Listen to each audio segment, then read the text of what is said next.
So I wanted to do 3D pen sculptures with this thing called bronze filament, which is basically a plastic filament that has bronze powder impregnated in it.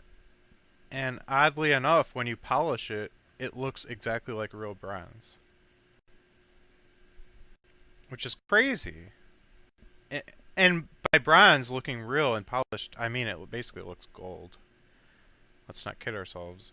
Polished bronze looks gold. Um, but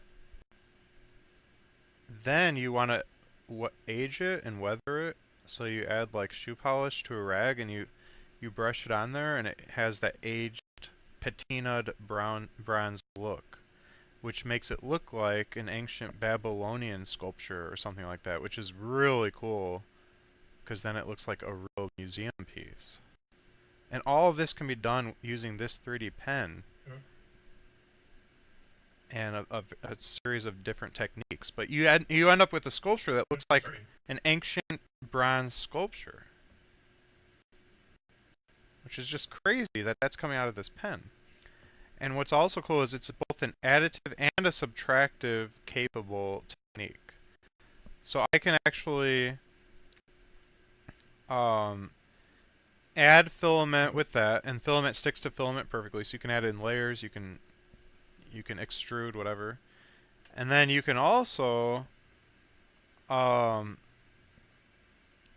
take away by using a wood burner with various attachments to it, such as whoa, there's all kinds of attachments here. Yeah. These are all little copper attachments to a wood burner, including an X-Acto knife attachment, which basically makes an X-Acto knife become razor hot.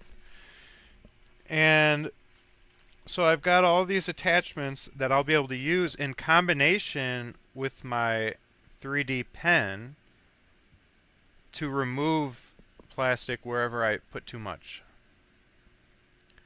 And the ability to add and remove is important, I think, for sculpture. If you can only do one or the other, then it becomes really difficult and tedious. Yeah, of course. I think it's great if you can do both.